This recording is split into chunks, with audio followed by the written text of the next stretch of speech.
Don't scroll away, the narrator's voice said, sharp and inviting, because what you're about to hear will leave you stunned. A billionaire stood in this room, dismissed someone with just 8 cruel words, and within 5 minutes, he lost $5 billion. Here's how it happened. The Crystal Meridian Hotel in Chicago was buzzing that night. It was the annual summit of global investors, a place where fortunes shifted hands over dinner and billion-dollar partnerships were born in quiet corners.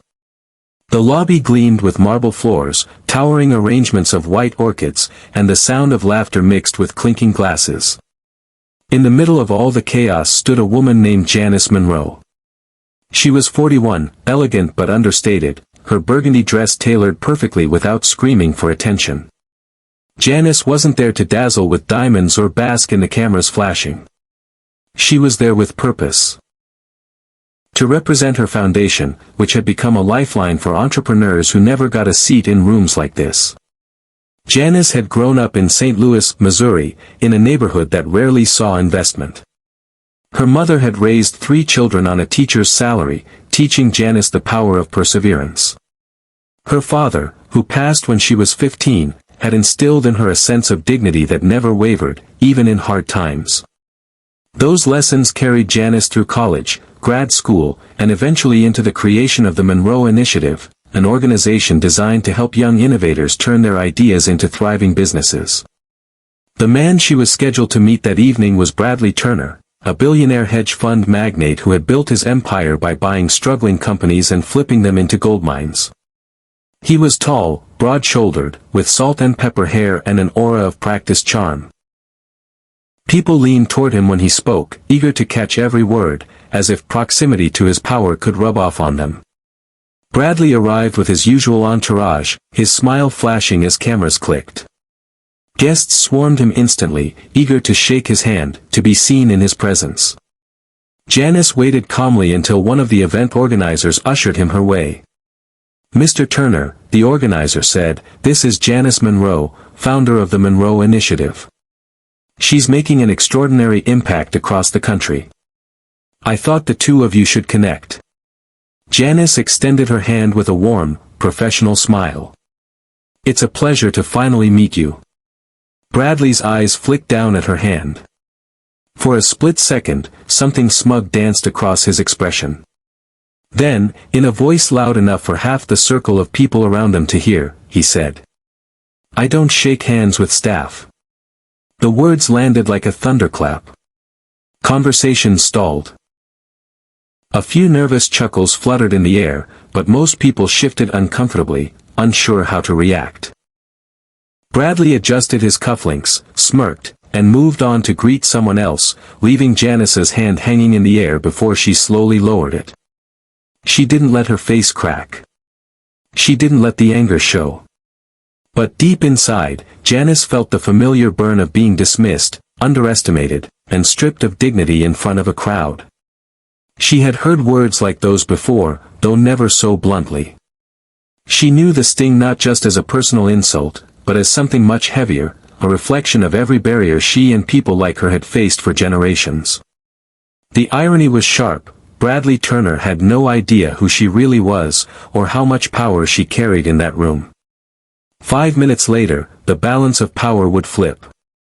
But before that moment arrived, Janice thought briefly about the journey that had carried her to this point. She had never forgotten her childhood in a small house with peeling paint, where her mother often stretched paychecks to the breaking point. She remembered staying up late with textbooks borrowed from the library, determined to carve out a life where money wasn't a constant shadow. Through scholarships, hard work, and resilience, she had climbed higher than anyone expected. After years in corporate America, she had turned her back on chasing profits to start something meaningful, the Monroe Initiative. It hadn't been easy. She faced rejections, closed doors, investors who didn't take her seriously. But she kept building. 10 years later, her foundation was worth hundreds of millions, and more importantly, it was changing lives. Tonight's summit had been a chance to expand that mission even further. Instead, Bradley Turner had humiliated her in front of an audience. Janice stepped quietly into a side corridor, pulling her phone from her clutch. She scrolled until she landed on a name that steadied her heart, Charles Benton. Charles wasn't just a supporter, he was the cornerstone of her foundation's largest projects. A private investor with enormous influence, Charles had pledged billions to ventures that Janice championed. He believed in her vision completely. With calm fingers, Janice typed out a short message. She wasn't thinking about revenge. She was thinking about principle. About dignity. About the importance of showing that arrogance had consequences. She hit send. Back in the ballroom, Bradley Turner had taken the stage, giving a grand speech about leadership, vision, and the future of investment. The crowd applauded, hanging on his every word. Then, mid-sentence, his phone buzzed in his pocket. He glanced at the screen. And for the first time that night, the confidence slipped from his face. Because the message came from Charles Benton's office. It read, "Withdraw the $5 billion commitment. Effective immediately." The ballroom was still buzzing with applause, but Bradley Turner's smile faltered for just a fraction of a second. He quickly tucked the phone back into his pocket, attempting to mask the unease gnawing at him. To the crowd, he was still the confident billionaire delivering a polished keynote. But inside, a storm had begun. $5 billion. That wasn't just a dent, it was a crater. The deal with Charles Benton had been the cornerstone of Bradley's next big expansion, a colossal renewable energy project he had promised would change the face of American infrastructure. Investors worldwide were watching. Losing Benton's backing so publicly wasn't just embarrassing, it was catastrophic. Yet Bradley forced himself to continue speaking, his voice projecting charm. The future belongs, he declared, to those willing to take risks, to innovate, to... Another buzz from his pocket. This time, he glanced quickly while pretending to check his notes. Another message. Another cancellation. Word was spreading fast. In the back of the room, Janice Monroe stood calmly, watching him with quiet strength. She hadn't told Charles Benton to make his move. She hadn't demanded vengeance. She had only shared the truth, how Bradley had dismissed her as staff. Charles, a man who had always respected her work and character, made his decision instantly. To him, if Bradley couldn't respect Janice, he wasn't worth a dime. And Charles wasn't alone. Several other backers who trusted Janice soon followed. Within minutes, whispers rippled through the crowd as aides received updates on their phones. Faces shifted. Murmurs grew louder. By the time Bradley stepped down from the podium, the energy in the room had changed. The applause was polite but thin. Eyes that once sought him out now flickered with doubt. People whispered behind raised hands, glancing between their screens and the man who had walked in as untouchable royalty only an hour ago. Bradley could feel it, his control slipping.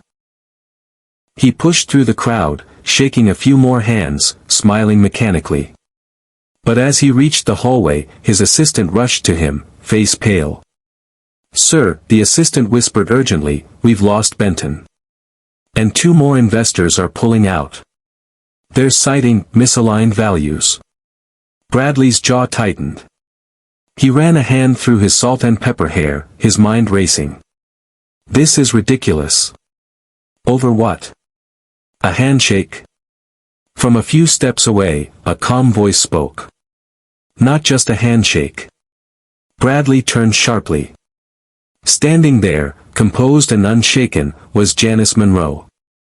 Her burgundy dress caught the soft glow of the hallway lights, her expression measured yet unwavering. "You think what you said was small," she continued, her tone steady but firm. "But it revealed exactly who you are. And people like Charles Benton don't invest billions into arrogance. They invest in people who respect others. People who build bridges instead of tearing them down." Bradley narrowed his eyes. "You think you can lecture me? Do you know who I am?" Janice didn't flinch. "I know exactly who you are.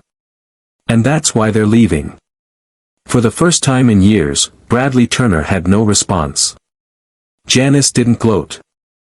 She didn't need to. She simply turned and walked back into the ballroom, where conversations were already shifting in her direction. People who had overlooked her before now wanted to hear her story. They wanted to know about the Monroe Initiative, about the work she was doing, about the future she was shaping. In that moment, she wasn't staff. She wasn't invisible. She was the center of gravity in the room. Bradley, meanwhile, stood in the hallway with his assistant scrambling beside him. His empire, at least for the moment, felt fragile. He had always believed power came from money. But tonight, he learned that true power came from respect. And that was something he had just thrown away. Inside the ballroom, Janice mingled effortlessly, sharing her vision with leaders, investors, and innovators who suddenly saw her not just as a guest, but as a force. The sting of Bradley's insult had transformed into something else entirely, a reminder that dignity was more valuable than dollars, and that arrogance always carried a cost. The night pressed on, but the shift was undeniable. By the time the summit ended, Janice had gained 3 new potential backers, people who told her, in no uncertain terms, that her resilience had inspired them. And as she left the hotel, stepping into the cool Chicago night, Janice allowed herself a quiet smile. Not because Bradley had lost, but because the message had been clear: respect matters. The following morning, headlines blazed across every major financial news outlet. Turner's $5 billion deal collapses overnight. Investors question Bradley Turner's future. Power shift at Global Capital Summit. Bradley Turner, who had once been celebrated as untouchable, was now the subject of speculation and doubt. Journalists dug into his past, surfacing old stories of arrogance, disrespect, and ruthless tactics.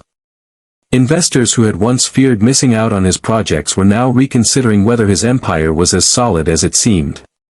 But while Bradley's reputation wavered, Janice Monroe's star began to rise. That very morning, she received a call from a journalist who had overheard what happened in the ballroom. "Ms. Monroe," the reporter asked, "how did it feel to be dismissed so publicly?" Janice paused before answering. "It wasn't about me," she said calmly. "It was about the message behind those words." Too often, people in power forget that respect is the foundation of every partnership. Without it, money doesn't matter.